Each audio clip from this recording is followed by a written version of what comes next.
दोस्तों आज के वीडियो में देखेंगे हम लाभ हानि के प्रश्न। ठीक है, लाभ हानि इंपॉर्टेंट चैप्टर है तो समझ लीजिए, ये सीखना ही है। चलिए स्टार्ट करते हैं। पहला प्रश्न है 12 वस्तुओं का विक्रय मूल्य 9 वस्तुओं के क्रय मूल्य के बराबर है तो लाभ अथवा हानि प्रतिशत ज्ञात करें। ठीक है, लाभ होगा या हानि होगा वो बता देना है। कह रहा है 12 वस्तुओं का विक्रय मूल्य, 12 वस्तुओं का विक्रय मूल्य, विक्रय मूल्य मतलब सेलिंग प्राइस। ठीक है, 9 वस्तुओं के क्रय मूल्य, 9 वस्तुओं के क्रय मूल्य, क्रय मूल्य मतलब कॉस्ट प्राइस की क्या है, बराबर है। बराबर है तो बराबर लिख दो। तो लाभ या अथवा हानि प्रतिशत ज्ञात करें। ठीक है, देखिए हमेशा याद रखना, कभी भी प्रश्न आपको इस तरीके से हो, कैसा भी प्रश्न हो, आप हमेशा याद रखना जैसे कि ये इधर क्या लिखा हुआ है, सेलिंग प्राइस, सेलिंग प्राइस है। अब मैं कॉस्ट प्राइस को बराबर के इधर लेके आऊंगा तो सेलिंग प्राइस के बटे में कॉस्ट प्राइस आ जाएगा बराबर। इधर क्या बचा, 9 बचा। भाई मैं सीपी को इधर लेके आ गया, ठीक है, बटे में आएगा। अब 12 को इधर लेके जाऊंगा तो ये 9 के बटे में 12 आ जाएगा। ठीक है, अब देखिए 12 रुपए की चीज को 9 रुपए में बेच रहे हैं, कॉस्ट प्राइस 12 है, विक्रय मूल्य 9, तो 12 की चीज को हम 9 रुपए में बेच रहे हैं तो 3 रुपए का हमें हानि हो रहा है। कितने का, 3 का हानि हो रहा है। हानि हो चाहे लाभ हो, किस पर निकलता है, हमेशा कॉस्ट प्राइस पर। कॉस्ट प्राइस हमारा 12 है। ठीक है, और प्रतिशत के लिए क्या करेंगे, 100 से गुना। 3 से कटा दूंगा, 12 को 4 बार में कटेगा, और 4 से कटा दूंगा 100 को 25 बार में कटेगा। तो इसका मतलब 25% का क्या हो रहा है, हमको हानि हो रहा है। 25% का हानि हो रहा है। सी ऑप्शन हो जाएगा सही जवाब। बात क्लियर है, यहीं पर पता लग जाता है हमको हानि हो रहा है या नुकसान। भाई 12 की चीज को 9 पे बेचूंगा तो सीधा सीधा हानि होगा। ठीक है, अब देखेंगे अगला प्रश्न। अगला प्रश्न है 9 वस्तुओं का विक्रय मूल्य 12 वस्तुओं के क्रय मूल्य के बराबर है तो लाभ अथवा हानि प्रतिशत ज्ञात करें। देखिए फिर से वही कहा, 9 वस्तुओं का विक्रय मूल्य, विक्रय मूल्य मतलब सेलिंग प्राइस, 12 वस्तुओं के क्रय मूल्य, क्रय मूल्य मतलब कॉस्ट प्राइस के क्या है, बराबर है, तो बराबर ले लो। अब देखिए इधर एसपी है, मैं सीपी को इधर लेके आऊंगा बराबर के, तो एसपी के बटे में सीपी हो जाएगा। इधर क्या बचा, फिर 12 बचा। अब मैं 9 को इधर लेके जाऊंगा तो 12 के बटे में 9 आ जाएगा। अब 9 रुपए की चीज को 12 रुपए में बेच रहे हैं।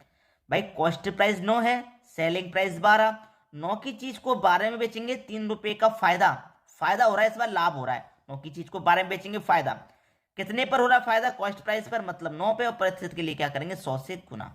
ठीक है, 3 तिरिक का 9 कट गया, और 3 से कटा दूंगा इसको तो 3 तिरिक का 9, 1 बचेगा 10, फिर से 3 तिरिक का 9, 1 बचेगा तो 1 ऊपर बट्टे में 3, 33.1/3 प्रतिशत। यह आपका आंसर हो गया, 33.1/3% का लाभ होगा। क्लियर है, अब देखेंगे अगला प्रश्न। अगला प्रश्न है 25 संतरे बेचने पर एक दुकानदार को 5 संतरों के विक्रय मूल्य के बराबर लाभ होता है, उसके लाभ का प्रतिशत ज्ञात करें। लाभ का प्रतिशत, ठीक है, लाभ प्रतिशत ज्ञात करना है। लाभ प्रतिशत अगर कभी भी आपसे पूछा जाए तो प्रॉफिट बटे में, देखिए बटे में क्या लिखना है, जो वस्तु है आपकी वो, जैसे कि 15 वस्तुएं हैं, 15 संतरे का मतलब 15 वस्तुएं हैं, तो यहां पर मैं लिखूंगा 15। 25 हैं तो 25 लिखूंगा, 40 वस्तुएं हैं तो 40 लिखूंगा, याद रखना। अब यहां पर 25 हैं तो मैं 25 लिख लूंगा, उसमें से माइनस कर दूंगा प्रॉफिट को और गुने 100। बस इतना सा फर्क है कि लाभ वाले में यहां साइन माइनस का रहता है और हानि वाले में यहां प्लस का साइन रहता है। ठीक है, बस इतना फर्क है। कर लो प्रश्न को। प्रॉफिट कितने का है भाई, 5 संतरों के विक्रय मूल्य के बराबर लाभ, 5 का प्रॉफिट, 5 लिख लो। वस्तु 25 है, प्रॉफिट को माइनस कर दो, मतलब 5 को प्रतिशत के 100, ऊपर 5 है, 25 में से 5 जाएगा, 20 बचेगा, गुने 100। अब देखिए कटा लो सीधा सीधा, 5 से कटा लो 20 को 4 बार में, 4 से कटा लो 25 को सीधा सीधा 25 बार में। 25% आपका सही जवाब हो गया, डी ऑप्शन। तो लाभ का परसेंट क्या है, 25%, उसके लाभ का प्रतिशत है। समझ में आ गई बात। अब देखेंगे हम अगला प्रश्न। अगला प्रश्न है 25 संतरे बेचने पर एक दुकानदार को 5 संतरों के विक्रय मूल्य के बराबर हानि होती है, उसकी हानि का प्रतिशत ज्ञात करें। हानि का प्रतिशत मैंने बताया था अभी अभी आपको कि देखिए प्रॉफिट की बात होगी तो प्रॉफिट, लॉस की बात होगी तो लॉस, बटे में क्या रखेंगे, जितनी वस्तुएं उतनी, 25 वस्तुएं तो 25। हानि वाले में क्या करेंगे, यहां प्लस, और लाभ वाले में यहां माइनस, लॉस। ठीक है, बस वही लाभ वही है जो पहले वाले वीडियो में था, बिल्कुल वही है पहले वाले जो क्वेश्चन में था। प्रॉफिट वाले में प्रॉफिट प्रॉफिट, लॉस वाले में लॉस लॉस, हानि वाले में प्लस और लाभ वाले में यहाँ माइनस। बस खत्म हो गया। अब 100 से गुना कर दो यहाँ प्रतिशत के लिए। लॉस कितने का हो रहा है भाई? 5 का लॉस हो रहा है, बटे में वस्तुएं 25 है, प्लस का लॉस कितने का? 5 का, 100 से गुना। 5 है, 25 प्लस 5 30 हो जाएगा, गुने 100।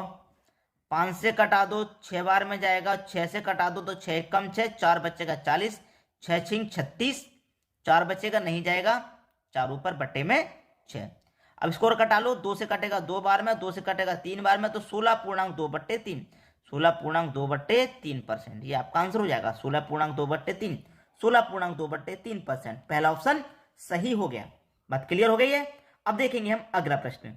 अगला प्रश्न है, एक दुकानदार 25% तथा 40% की 2 क्रमिक छूट देता है, समतुल्य वट्टा ज्ञात करें। देखिए, कभी भी ऐसा प्रश्न पूछा जाए, मैं इसके लिए पहले बता चुका हूं कि आपके पास एक ट्रिक होती है x प्लस वाई, ठीक है, प्लस का xy/100।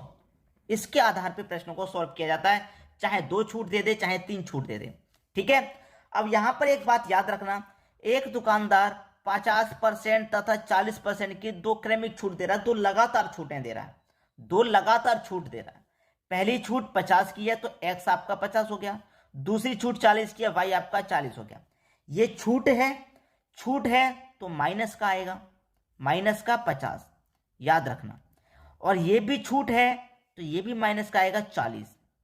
और माइनस माइनस क्या होता है? माइनस माइनस प्लस होता है, ठीक है, माइनस माइनस प्लस होता है। x आपका 50 है, y आपका 40 है, बट्टे में 100 है, 2 जीरो से 2 जीरो गए, 5 चौके 20 हो गया। माइनस का 50, माइनस का 40, माइनस का 90, प्लस का कितना? 20। अब माइनस के 90 में से प्लस का 20 कटेगा तो बचेगा भाई कितना? बचेगा माइनस का 70। तो माइनस में आने का मतलब है एक छूट हो गई, 50% और 40% की छूट मिलाकर एक छूट बन गई हमारी 70% की, ठीक है। ये मेरा सही जवाब है, पहला ऑप्शन। बात क्लियर हो गई। उम्मीद करूंगा सभी को प्रश्न आसानी से समझ में आ गया होगा। अब देखेंगे हम अगला प्रश्न।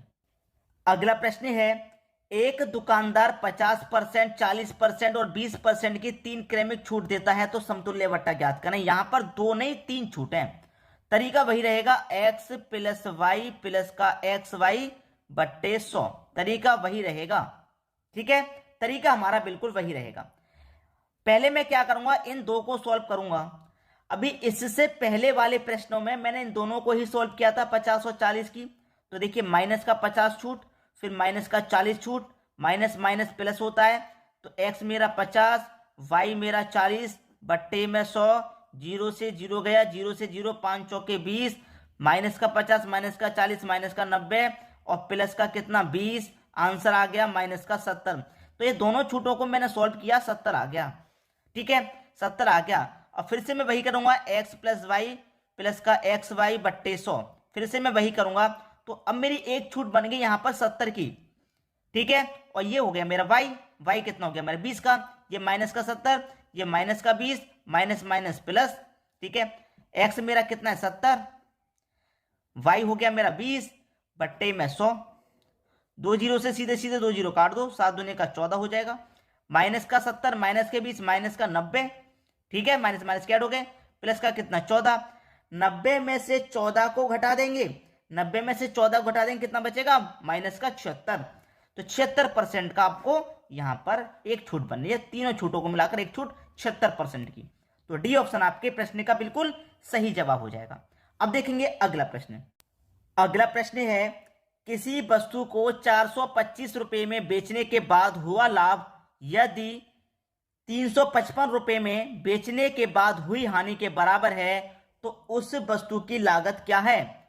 उस वस्तु की लागत क्या है भाई, ये आपको बताना है, ठीक है। देखिए, हमेशा याद रखना, कभी भी इस तरीके का प्रश्न हो तो यहां पर जो दोनों वैल्यू दे रखी है, जैसे आपको 425 और दूसरी वैल्यू है 355, दोनों को जोड़कर 355, दोनों को जोड़ के आपको 2 से डिवाइड कर देना है, ठीक है। क्यों कर देना है मैं आपको बता दूं, क्योंकि यहां पर 425 में बेचेंगे तो जो हमें लाभ होगा वो 355 बेचने के बाद हुई हानि के बराबर है।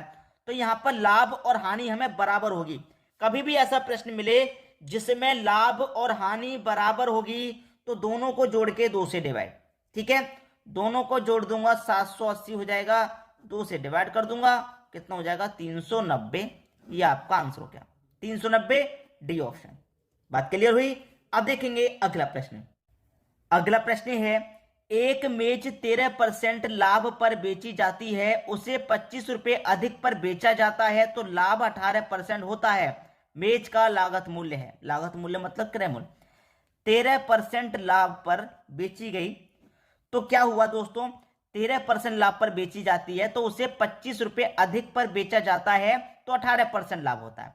अगर मैं 13% से 18% पर बेचूंगा तो मुझे 25 रुपए अधिक मिलेंगे, ठीक है, कितने मिलेंगे भाई, 25 रुपए अधिक मिलेंगे। लेकिन 13% से 18% बेचने पर मैंने कितने परसेंट अधिक में बेचा, 5% अधिक में बेचा। मैं 5% अधिक में बेचूंगा तभी तो 25 रुपए अधिक मिलेंगे, ठीक है। पहले 13 में बेच रहा था, 13 के बाद 18 में बेचा तब मुझे 25 रुपए अधिक मिले। तो 13 से 18 बेचने पर मैंने 5% अधिक में बेचा तब 25 मिले। तो 5% अधिक में बेचा तब 25 मिले। तो मैं 100% का मान कैसे निकालूंगा, इस 25 में इस 5 से डिवाइड कर दूंगा। 100% का मान निकालने के लिए 100 से गुना, 5 से कटा दूंगा, 5 बार में 5 का 100 से गुना 500। ये आपका आंसर हो गया, पी ऑप्शन। अब देखेंगे अगला प्रश्न। अगला प्रश्न है, 19% की हानि 17% लाभ में बदल जाती है। जब विक्रय मूल्य में 162 रुपए की वृद्धि हो जाती है तो वस्तु का क्रय मूल्य क्या है। दोस्तों ये जो प्रश्न है मैंने आपको होमवर्क के लिए रख दिया, ठीक है, ये प्रश्न आपको होमवर्क के लिए है। आप इसका आंसर मुझे कमेंट बॉक्स में बताइएगा क्या होगा, ठीक है दोस्तों। वीडियो देखने के लिए आपका बहुत बहुत धन्यवाद।